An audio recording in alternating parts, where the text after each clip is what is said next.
guys, so we're going to begin our read aloud warm-up today with chapter 27, and I just want you to really pay attention to Del Duke here and really start to see how this particular character that, yes, maybe started out a little, different and bizarre, has really began his change. He's really going through some internal and emotional changes as a human, as a professional. So just pay attention to that as we read this chapter. Here we go. Del went to the front office and made a request to speak with Mai Nugent. He showed his credentials, and though a few eyebrows were raised, only minutes later the scrappy 14-year-old was escorted out of class and stood in front of him. Mai's fiery eyes narrowed as they noticed Del. What was he doing here? Notice how she feels about him, right? At the same time that she was mildly freaked out about the sight of the bearded counselor, she was also excited. She had never been plucked out of class before. All of the teenagers had stared as she was led from the stuffy room. Mai wondered if her classmates assumed it had something to do with her shady brother, and she had to admit the thought had crossed her own mind. But no, Mr. Duke wanted to see her, and it wasn't until the nosy receptionist had finally left them alone in the cramped little room, which smelled like the sweet soaked stuff in the overflowing lost and found box, that the counselor actually got down to business. He blurted out, "Willow is missing." Mai was not one for drama. Her voice was unmoved as she replied, "What is that supposed to mean?" Del felt his jaw clench. This girl needed an attitude adjustment. She should have been intimidated by him and at the same time shown deep concern for her missing friend. He saw no evidence of either. Del cleared his throat and reminded himself not to get too cranked up. A woman from social services picked her up from your mother's salon. Willow was at their facility when she fell and she cut her forehead. She needed stitches and it was all taken care of at the emergency room at Mercy. But then, before they could leave, she said she had to go to the bathroom, and no one has seen her since. Mai's eyes narrowed. What do you mean she fell? Del's eyes widened. Why did she have to question the facts? He tried to remain in control. She fainted. Mai's voice was smug. That's not falling. Falling is an accident. Fainting is a medical thing. Del pulled an old piece of beef jerky out of the inside pocket of his jacket and ripped off a chunk with his coffee-stained teeth. He silently cursed himself for thinking the smart-mouthed teenage sister of the troublemaker known as Kwang Hao could ever help. He found himself chewing the jerky with loud, thrashing vigor, hoping it would make him look tough, not just hungry. Her injury is not the point. Maybe I didn't make myself clear. The problem is that no one can find her. Mai couldn't help but smile. Willow had given them the slip. You took her to the hospital? Del was relieved that he could at least answer. No, they brought me in to help find her after she disappeared. Mai liked that his idea of finding Willow was to come to her for help, so she smiled. She will probably end up back at the salon, but I have some ideas for where she would go before she gets there. You need to sign me out of here. Del didn't like the way that sounded. This wasn't an episode of CSI Bakersfield. They weren't all of a sudden crime-fighting partners. He wanted Mai to give him a few leads, that was all. Del sputtered. That wasn't what But Mai was already out of her chair and heading for the door. Chapter 27. My eyes open, and I realize that I'm looking at a pair of green shoes without laces. I know those feet. One of the shoes slightly taps my left boot, what I realize must be for the second time, but I'm wedged between the donut chair and the wall, and I have to wiggle out. When I do, I see my teenage friend who whispers, "They're looking for you." The old me would have been flooded with shame or worry or guilt, but not now. Mai looks at me more closely. You got stitches. How long do they stay in?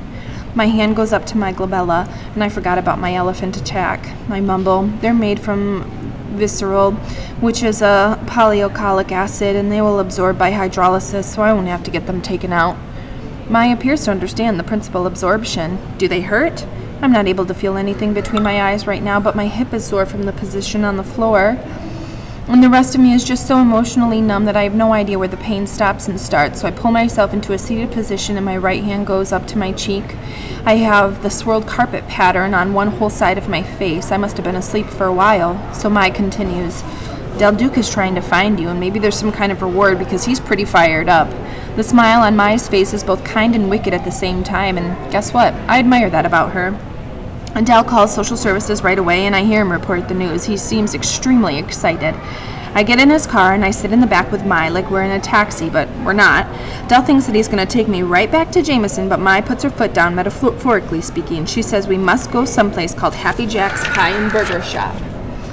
He doesn't stand a chance against her, not because she says that she's going to open the door and jump out of the moving car if she doesn't get her way. Mai whispers to me that she's never actually been to the hamburger and pie place, but she's driven by it so many times, and I guess she intuitively believes that place is named Happy might be moving the car in the right direction. She says she wants to try their French fries. Mai is thin, but I'm starting to realize she has a monster appetite, especially for anything that she's previously been denied. I don't know anything about the long-term health issues associated with potato consumption, which has been linked to juvenile weight gain. I'm done with my job as a consumer advocate health advisor.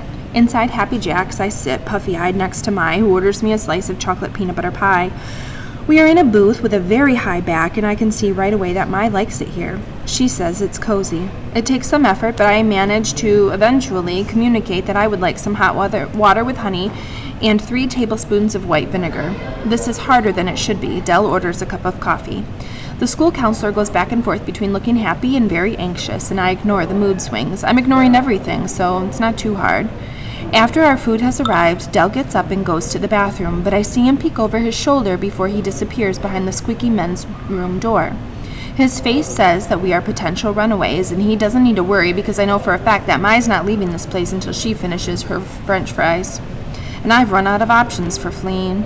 But once he's gone, Mai gets up from the table. I see her talking to our waitress, who is definitely someone's great-grandmother, or at least old enough to be. She is very kind, and I wonder how she's feeling about taking care of a 12-year-old. I managed to get down a few small bites of pie, chocolate, and peanut butter, despite the fact that I do my best to avoid the intake of refined sugar, are a worthy combination. But right now, the food tastes like a wood product. Mai comes back, and she and I speak Vietnamese, or to be accurate, Mai speaks the language and I only listen.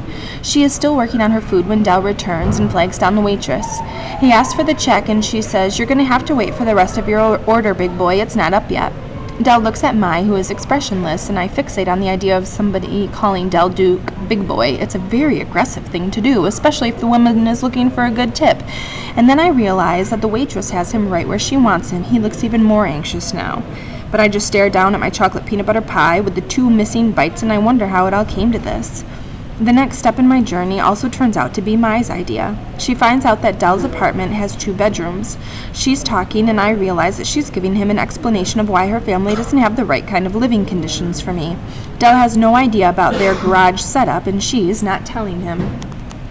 But before Dell realizes what's going on, the teenager is on his cell phone speaking to her mother in a language that he can't understand. Minutes later, the senior food server returns, carrying a large white sack filled with takeout containers. Mai gives the waitress a sweet smile and accepts the greasy bag. Dell looks down at the bill, which has been dropped in front of him. In addition to the food on the table, there's to-go fried chicken dinner, a fish and chips plate, and a fresh fruit plate and 6 large pickles. Dell finishes my pie while the waitress runs his credit card. He does not look happy about it. Foster parents. That's what I need. I have studied astrophysics and even waste management systems in space aircraft, but I've never given any thought to the procedure for custody or guardianship of a minor in the state of California. Life, I now realize, is just one big trek across a minefield, and you never know which step is going to blow you up. Right now I'm back at Jameson, and they're talking about me in other rooms, and while it's physically impossible for this to happen, I can hear them. I've been left in the nurse's office. No one wants me fainting twice. The attack elephant was still in place in the waiting area out front, so I steered clear of that on my own. I'm now on an examining bench in the dark room. The white, crinkly paper underneath my body means that I literally can't shift a muscle without making some noise, like eating potato chips, and fortunately, I'm an expert in not moving. My friends stand outside in the parking lot, and I can see them through the spaces in the window blinds. From a distance, they look suspicious. Their bodies are too close, and their postures are too rigid. The late-day Bakersfield sun beats down, bouncing off the cars and the blacktop. Anyone in his or her right mind would have gone inside to the air-conditioned building. I can see Mai brokering the deal now. She is speaking to her mother, and I will find out later what she says. We'll put down his address, and then in the future, when they come to visit, we'll go over there and make it look like we live there. I see that Patty is silent, and her face is sour. Dell has no idea what's actually happening. Mai talks so fast. If we don't do this, they will keep her here. And then they'll just stick her in a foster home, and she will end up being put somewhere with people she doesn't even know, and she'll run away again. Mai stares into her mother's eyes. She needs us. I watch as Patty breaks the gaze and looks down at Dell's small hands, and he's chewing his fingernails. I'm guessing that she hates that. She keeps her eyes on his cuticles, and I can see her speaking, and she's probably saying, I don't want to get involved. It's a strange thing for her to say because she took a bus over to Jameson as soon as she heard that I had disappeared from the hospital. If she didn't really want to get involved, what is she doing here? And then I see Patty suck in her breath and cross her arms in a way meant to show firm resolve, and I know that posture well. It's always my mother's last stand. Decisions are made. I will now be officially turned over to my old family friends, the Nugents. Temporarily, for now. So Mai's plan worked, guys. Is there anything anymore but now? There was then, but then the world blew up on an intersection. I hear logistics being discussed. At Jameson, they believe that the Nugents reside in Gardens of Glenwood, where Dell lives. Everything decided today is temporary. Again, so that we all understand. Temporary, brief, not permanent, provisional, passing, long-term, short-term, interim. We all get it, okay? The temporary arrangement means that I must go to Jameson once a week, and I will continue to see Del Duke as my counselor. I have been placed on leave of absence from school because I told them I didn't want to go, and no one wants to make me do anything right now. They are afraid that I'll run away again. Del Duke has agreed to supervise my homeschooling. He looks guilty when they ask him how I'm doing in classwork. I think that he might say something about the test and why I had started going to see him, but he doesn't. I don't care whether he lies or tells the truth. It's all taking me to the same place. Del drives us back to Happy Polish, and everyone is exhausted and silent. Patty Nugent signed all kinds of things back there, so who knows what she just agreed to.